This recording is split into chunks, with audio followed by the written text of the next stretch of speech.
We're live. Great.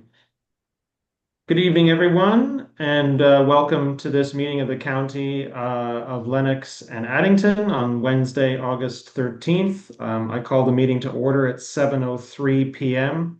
Again, for the viewing public, we have had some technical difficulties this evening, which are ongoing. Councillor Wise should be hopefully joining us directly. We apologize for the delay. In any case, we'll proceed with the meeting. So I would seek for an adoption of the minutes of our regular meeting held July 16th, 2025. Councillor Calver, seconded by Councillor Davison. Are any further discussion on those minutes, edits, errors, omissions? Seeing none, I'll call the question. All those in favor? Motion is carried. Thank you. Can I get an approval of the agenda before us this evening? Councillor Fritsch, seconded by Councillor Hogg. All those in favor? Motion is carried. We come to matters for consideration, bulk highway salt contract, and I will turn to Mr. Wagger. Yes, thank you, Mr. Warden, through you. I don't have anything to add or highlight on this report. Basically, it's just an extension. It's a 3.5% increase, and we're still well below the area average if we extend this contract. And I'll be happy to answer any questions should council have any. Thank you, Mr. Wagger. I'll turn to council. Are there any questions for the director on the report? Carefully looking across my screen. Seeing none, we do have a recommendation. What were council's wishes? Councillor Hagedorn? Move to receive and adopt. Move to receive and adopt, seconded by Councillor Fritsch. Yep. Any further discussion? Call the question. All those in favor? Motion is carried. Item number 2, neighbors saving neighbors, and I'll turn to the chief. Thank you, Warden, and through you to members of council. This came across our desk. It's a unique opportunity to obtain a grant to engage with citizens of all our communities, provide them with education and training, as well as defibrillation devices in the event of a sudden cardiac arrest. Those individuals would be notified, all volunteers, and they would respond in essence to support the response of police, fire, paramedics, and potentially save lives. So this grant would fund the devices, the education, as well as a 0.5 FTE for the paramedics to coordinate. I'm happy to answer any questions. Thank you, Chief. I just want to acknowledge that Councillor Wise has been able to join us in the meeting. Are there any questions from members of council on this report for the chief? Councillor Hagedorn. Thank you. Through you. I was just curious, so they would be called like from the 911 operator, I guess, from dispatch or whatever. When they're on scene, will they be in contact with paramedics or anybody, or will they be there strictly like a first aider, well-trained first aider with all the tools to be able to just do it on their own? Essentially, through you, Warden, Councillor Hagedorn, as I understand, there's an app notification that runs through the dispatch center. So they'd be notified through that app, similar to the firefighter response app. And they could communicate with the dispatch center, as I understand, either through voice or text. So those details can be passed on to the paramedics or the firefighters or both as the event was going on. Councillor Calver. Yeah, sure, your word. So that's probably on the Pulse app, would it be, Craig? I don't honestly know the answer to that, Councillor. The program is new to me. I came across our desk. They were looking for a letter of support. I think they're still working on the finer details. I know there was pilot sites in Frontenac County previously, and it went extremely well. The lead on this is an emergency physician from Frontenac and a fellow at Queen's University. So it may be a unique app. I haven't actually been informed of all the details, Councillor Calvert. Tonight we're looking on support, and hopefully we get it for our community, and then we'll expand on those details for all of you. Yeah, I'll move on that for sure. Thank you. Okay, any further questions on that report? Then I'll take Councillor Calver's motion to adopt the recommendation. Is there a seconder? Councillor Hogg, any further discussion? Call the question. All those in favor? Motion is carried.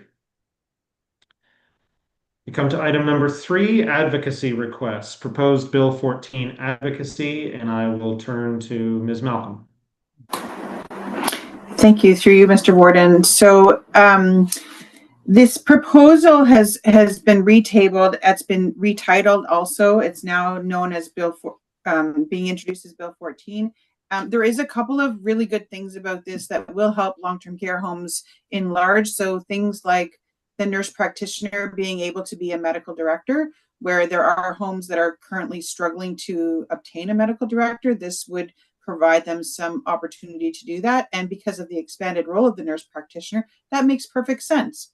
The other one that would be very helpful is that long-term care homes should be required to have a dementia care program that supports the residents, and specifically tailored to that disease process that is very prevalent in all long-term care homes. So also that makes sense.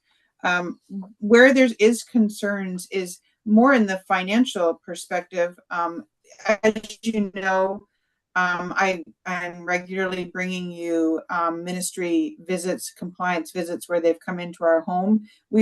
Long-term care is highly regulated, more regulated than any other healthcare sector. So if you were to look at the hospital, they don't have the same regulations and legislation that we're required to have. Currently, there are 11 offenses that we could be prosecuted for, both personally and as a board. But this new act would result in the entire long-term care act, the Fixing Long-Term Care Act, would be, they could financially punish the individual and prosecute the individual, the county, and you being the board for the home. So this is significantly problematic in that there used to be fine provisions that would be maximum of $2,000 for municipal long-term care homes, and now it's going to be going up to $200,000, up to a maximum of $400,000 for repeat offenses. As you know, some of the things we can work as diligently as we can, and we still may not completely prevent abuse in our homes. And sometimes it's because in some areas, in some homes, they just can't staff the building. And so regardless of all of the efforts that would be occurring to staff the building and secure staff, perhaps there's not enough staff in the building. And so as an individual myself, and as the county and as the board, we would still be held accountable and responsible. So what this recommendation is for is to hopefully to invite the MPP to come and talk with us at the Parrott Center, talk about how we all want the same thing. We want to make sure that we're having excellent care for all residents across all long-term care homes, but to penalize individuals at such a high level is not going to attract people to come to work in long-term care.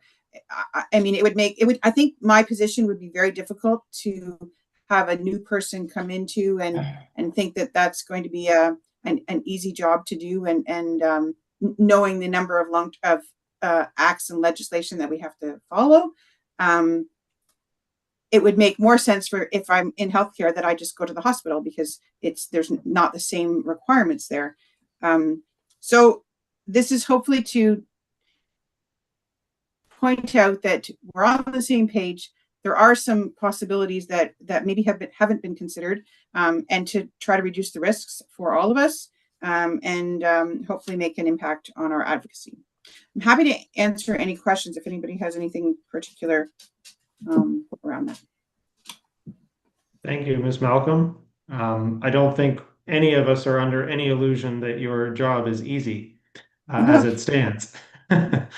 I'll look to members of council if there's any questions. Yep, Councillor Richardson. I don't know if I have any questions. Well, I do have a question, but I'll start with the statement first. I have to think or have to believe that our provincial partners are instituting this for a reason. I mean, some may look at this as being over heavy-handed, but we got to keep in mind that the folks that we're looking after are most the folks that need the most help, I guess, is the best way to put it, right? The most sensitive, the most the people that need the most help is the easiest way of putting it. I don't believe that the provincial government would be over heavy-handed by saying, you know, we're going to do these things just so you can't make a living at it, because I just don't believe that. But I struggle with, especially, you know, we get involved in this job, and we're the board for the county. There's absolutely no doubt about that. But most of us in the lower tiers that have water are also the board for the water, and we're held personally responsible for that. And it hasn't shied any of us away from running for municipal council. So I struggle with kind of cherry picking some of the things out of this legislation and then leaving other things. I guess my question is, Advantage Ontario. Who is Advantage Ontario? They provided a toolkit, which is an attachment to this report. Who are they, and did they approach us, or was this toolkit just found? Through you, Mr. Warden. So Advantage Ontario is the association that represents long-term municipal and not-for-profit charitable home long-term care homes across Ontario. So there's essentially two associations that one could belong to. One is the Ontario Long-Term Care Association, which is for the for-profit sector. And then the other one is Advantage Ontario, which is who we belong to. I am a member of the Advantage Ontario board. And so this package was sent out to all of their members. They represent, I believe we're at 95% of the municipal long-term care charitable home sector. So there's just the two groups, and both groups actually have concerns with this exact same regulation proposal. And when, if I may continue on, Mr. Warden. Of course. When we mention that there are associations, the word association is kind of a fancy word for a union. Am I kind of correct on that? And I'll take it back to my policing days, is that we never had a union, but we had an association. So yeah. So no, they're not a union. They're a group that is an advocacy support for long-term care homes. Okay.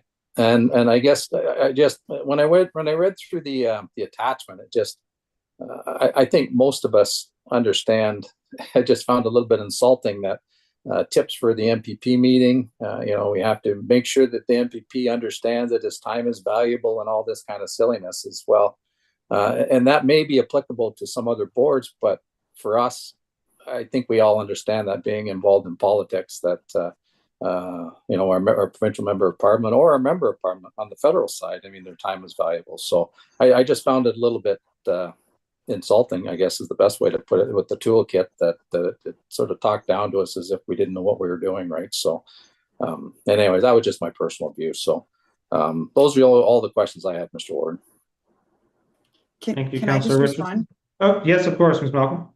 Sorry. So just to be clear, like, so this is a toolkit that was provided to all of the member homes, all Ontario long-term care homes. And keep in mind, there are homes that have brand new administrators that have never had any interaction with any MPP or any member of government at all. And so many long-term care homes have asked, when they are asked to support or consider supporting an advocacy project, that they need to have these guidelines, because they just don't have the capacity or just don't know where to start. So this is something that Ontario long-term care homes who belong to Advantage have requested to make it easier for them. Not meant to be insulting. Great, thank you. Councillor Wise. Yes, thank you, Warden Townend. I'm not concerned about, as a board member, they can make the fine $2 million. I'm still going to be here on county council. Doesn't matter. But what does concern me is the possibility that this might discourage people from seeking employment. We know how competitive the job market is, or how few people are out there that are qualified or interested. And as you pointed out, Angela, if someone's got a choice of employment and one of them's long-term care, the other's a hospital, and it's kind of 6 of one, half dozen of the other, this type of risk may just tip the balance. So if on no other basis than that alone, I would certainly support some kind of advocacy to revisit this legislation or those particular parts of the legislation. Thank you. Thank you, Councillor Wise. Others? Councillor Calver. So maybe I was wrong, but I thought that we are members of the board, but are we not protected by any kind of an insurance policy for stuff like this? Trying to think of like a director's policy. Do we have director's insurance at all? And is that something that would be extended out?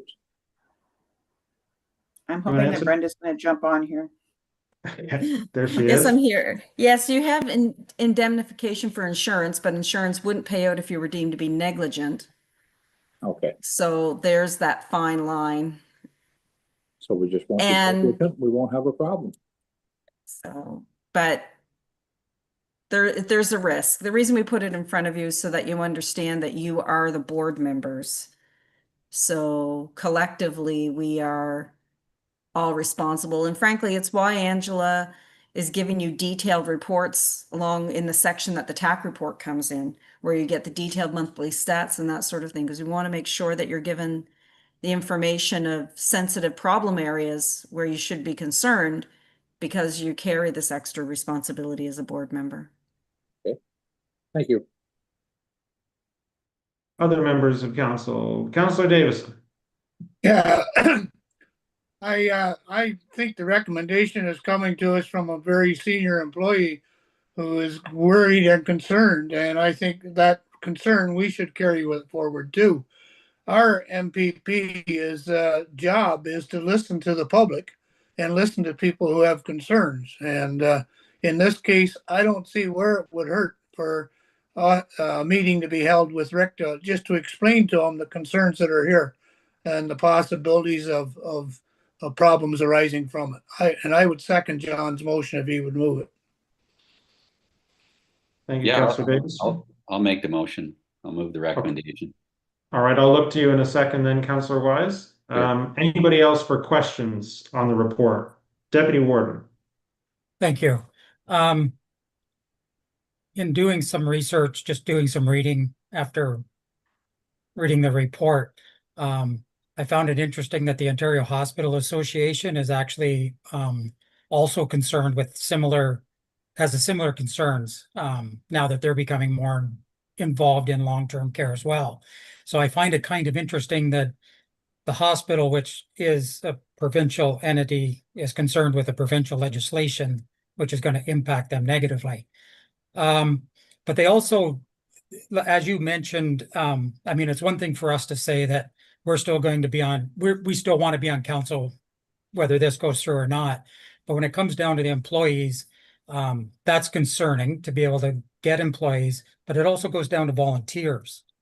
So, and volunteers, I mean, when my mother was in the nursing home, volunteers were so valuable. They were, I mean, the nursing staff, the PSWs, they were working as hard as they could to care for the patients. Volunteers did a lot of the rest of it. They were the ones that made life enjoyable and did a lot of the activation, and didn't matter if it was just a regular day and they were just doing an outing with them, or if it was like Father's Day, Mother's Day, or birthdays. The volunteers were the ones that were there making sure that the residents had an enjoyable time and a good quality of life while they were there. I also found it interesting, and I might be wrong on this, so if I am, please correct me and I can turn it into a question because I'm speaking before motions on the floor. But they also brought up that there's terminologies, new terminologies that's not defined, but it is an offense. So like abuse is defined, but neglect is not. And there's very vague, there's charges that are very vague. So if it's not clearly defined, if I'm speeding and I'm doing 30 over, I get a ticket for 30 over. But if the fine structure was so vague that if you're speeding, you'll get a fine. Well, define speeding, set it down to the times, like the speeds and everything. This year, from what I could read in some of the articles, it was so vague that you could be charged and it was up to you to fight the charge. And it could be up in the hundreds of thousands of dollars for the fines. So I think there are good portions in the bill, but if I understand it correctly, we're only looking to try to help the province critique it and amend it so that it's applicable and will benefit everyone that's involved with trying to care for the residents. Am I correct? We're not saying the bill we don't want the bill. We just want to make sure that it's a workable bill that doesn't cause a demise of long-term care. Through you, Mr. Warden. So the term serious is problematic, and that's one of the ones that hasn't been clearly defined. So that's what, for sure, that's one of the problems. And you're right. There are pieces of this that we're totally fine with, and there are elements of this that we are also totally fine with and would be incredibly valuable. So it's not that we're looking absolutely to get rid of it. We're looking to just make sure that the priorities are that resident care and quality of care is going to be served positively, as opposed to hammering enforcement upon enforcement and putting measures in that direction where there's already significant legislation and there's already ways to address those who fail to meet that legislation. Thank you, Ms. Malcolm. Other questions before I look for a motion? Then Councillor Wise, you still want to make that motion to adopt the recommendation? I'll move the recommendation as it's written. And Councillor Davison had I'll seconded. second it. Very good. Any further discussion on the motion? And I'll call the question. All those in favor? 1, 2, 3, 4, 5. All those opposed? Motion carries. We come to naturally LNA, and I'll turn to the Director of Community and Development Services, Mr. Paul. There he is. Okay, thank you. So in front of you is another application looking for your approval to the Natural LNA Activation Fund, and this one is for Addington Highlands. It's Addington Highlands Barn Quilt Project for a total of $3,437.50. Be happy to answer any questions with regards to this application. Thank you. Thank you, Mr. Paul. I'll turn to council. Are there any questions with regard to the report? Seeing none, I would seek a motion. What are council's wishes? Councillor Fritsch? Adopt the recommendation. Yes. Motion to Seconded adopt. by Councillor Calver. Any further discussion? Call the question. All those in favor? Motion is carried. Are there any statements by members this evening? Seeing none, I would just say on behalf of County Council publicly, our condolences to the town of Greater Napanee for the loss of Dave Pinnell, a well-respected councillor and community member in Napanee. Are there any notices of motion this evening? Any matters of urgency? Then can I get a confirmation of the proceedings? 3 readings. Councillor Hogg, seconded by Councillor Wise. All those in favor? Motion is carried. And then can I get a motion to adjourn? Deputy Warden, seconded by Councillor Richardson. All those in favor?